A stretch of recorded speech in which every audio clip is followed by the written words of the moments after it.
मेरे पागल जेठ की गांव वाले बड़ी इज्जत करते थे। हर कोई उनको न्योता देने के लिए बेसब्र रहता, क्योंकि मेरे जेठ जिस घर में भी जाते वहाँ जो बिन ब्याही लड़की होती उसकी शादी हो जाती, और जिस औरत के बच्चे नहीं होते वो प्रेग्नेंट हो जाती।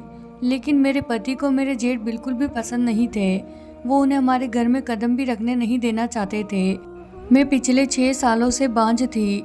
एक दिन मैंने अपने पति के काम पर जाने के बाद अपने जेठ को खाने पर न्योता दे दिया, लेकिन मेरे जेठ का राज जानने के बाद मेरे पैरों से जमीन ही निकल गई, क्योंकि मेरे जेठ तो। मेरा नाम माही है। मेरे 2 बड़े भाई हैं। जब मेरे दोनों भाइयों की शादी हुई तो मैं अपनी भाभीयों को भारी लगने लगी। अब मेरे दोनों भाई भी मुझसे सीधे मुंह बात नहीं करते थे। मेरे घर के माहौल ने मुझे ये सोचने पर मजबूर कर दिया था कि मेरे सगे भाई भी मेरे साथ ऐसा कुछ कर सकते हैं। क्या खून के रिश्ते इतने कमज़ोर होते हैं कि इस तरह से टूट जाते हैं? मेरी भाभियाँ मुझसे दिन भर घर के सारे काम करवाती। मुझे नौकरानी बनाकर रखा हुआ था। मेरे पापा को गए हुए बहुत साल हो गए थे, इसीलिए मेरी माँ को अब मेरी शादी की चिंता लगी रहती थी। मेरी माँ चाहती थी कि मेरी शादी जल्दी से जल्दी हो जाए और मैं अपने ससुराल चली जाऊं।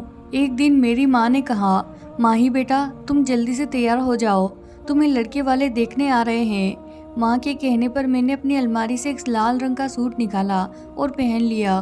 कुछ ही देर बाद हमारे घर 2 आदमी आए और मुझे पसंद करके रिश्ता पक्का करके चले गए। मेरी माँ ने रिश्ता अच्छा समझकर शादी के लिए हाँ कर दी। माँ ने बताया कि लड़के का बिजनेस अलग है और वो अपने घर वालों से अलग रहता है। मुझे ये सुनकर खुशी हुई थी कि मुझे अपनी भाभीयों की तरह अब कोई ससुराल में ताने सुनाने वाला कोई नहीं है और मैं अपने पति के साथ अकेले खुश रहूंगी। मेरी भाभीयों और भाइयों को तो मैं भारी लगने लगी थी। मेरी शादी होने से वो लोग बहुत ही खुश थे। जल्दी ही मेरी शादी राजीव से हो गई।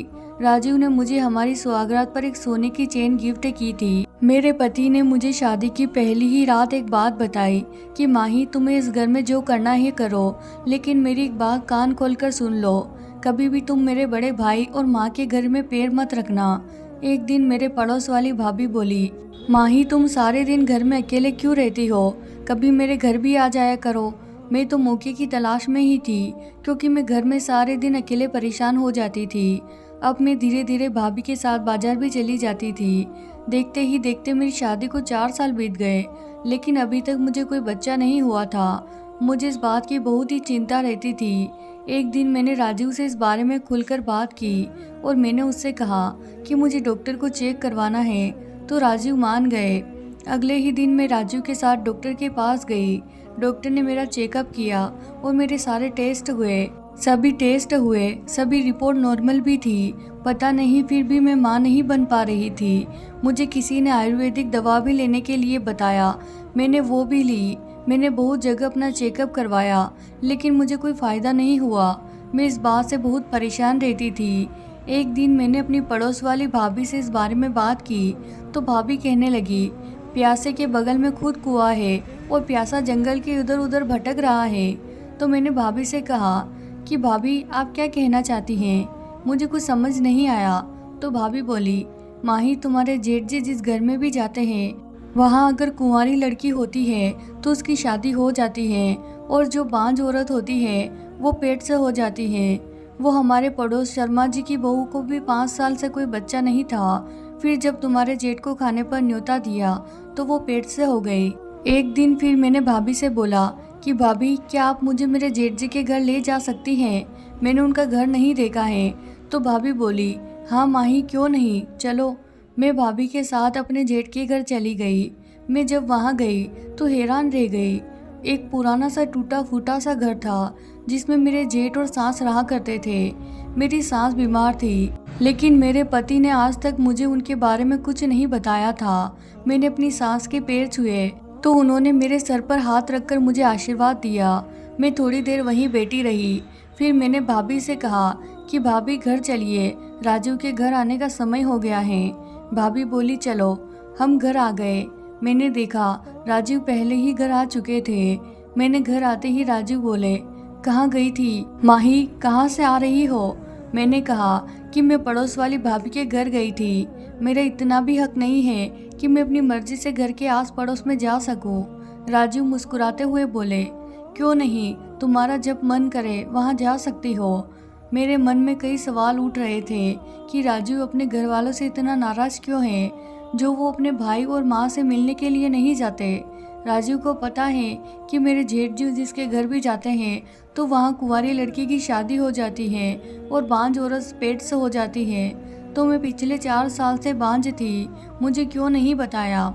एक दिन मेरे पति बोले, माही मैं कुछ दिनों के लिए काम से बाहर जा रहा हूँ, तुम अपना ख्याल रखना और अगर ज़रूरत पड़े तो पड़ोस वाली भाभी को घर बुला लेना। मैंने कहा जी ठीक है। मेरे पति चले गए। उसके जाने के बाद मैंने अपने जेठ को अपने घर पर खाने का न्योता दे दिया। मेरे न्योता देने पर मेरे जेठ घर आ गए। घर आकर उन्होंने खाना खाया और खुशी खुशी सारा घर घूमकर वापस चले गए। मैं बहुत हैरान थी क्योंकि उन्होंने तो मुझे कुछ बताया भी नहीं और मुझे कोई दवाई वगैरह भी नहीं दी। ये ऐसा कैसा इलाज करते थे? मैंने पड़ोस वाली भाभी से पूछा तो वो कहने लगी, माही उनके इलाज करने का तरीका ऐसा ही है, तुम चिंता मत करो, तुम्हारी गोद जल्दी ही भर जाएगी। कुछ दिन के बाद मेरे पति घर आ गए। उनके आने के बाद मेरी तबीयत खराब रहने लगी। अब राजीव को मेरी चिंता होने लगी और वो मुझे डॉक्टर के पास लेकर गए। डॉक्टर ने मेरा चेकअप किया तो बताया कि मैं माँ बनने वाली हूँ। मेरे पति को मुझ पर बहुत गुस्सा आया और कहने लगे कि पिछले 4 सालों से तो तुम्हें बच्चा नहीं हुआ। मैं कुछ दिन के लिए घर से बाहर गया और जब वापस आया तो तुम पेट से कैसे हो गई? ये बच्चा मेरा नहीं है, तुमने मुझे धोखा दिया है। तुम मुझे सच सच बताओ, नहीं तो मैं तुम्हें तलाक दे दूंगा। तुम मुझसे क्या छुपा रही हो? राजीव मुझ पर गुस्सा करने लगे तो मैंने उसको सारी बात बता दी कि मैंने जेठ जी को घर पर खाने का न्योता दिया था। जेठ जी खाना खाकर चले गए थे। ये सुनकर राजीव आग बबूला हो गए और बोलने लगे कि तुमने मुझसे बिना पूछे उसको मेरे घर में कदम कैसे रखने दिया? ये बच्चा मेरा नहीं है, तुम मुझे सच बताओ, नहीं तो मुझसे बुरा कोई नहीं होगा। राजू गुस्से से वहाँ से चले गए। मैं रोती हुई अपनी सास के घर पहुँच गई। मैंने अपनी सास के हाथ जोड़कर विनती करी कि मुझे सारी सच्चाई बता दे। मेरी बात सुनकर मेरी सास ने मुझे बताया कि मेरे जेठ जी मेरी सास के सौतेले बेटे हैं। मेरे जेठ की माँ मेरे ससुर की पहली पत्नी थी, जो उनके पैदा होते ही मर गई थी। तब मेरे ससुर ने दूसरी शादी कर ली।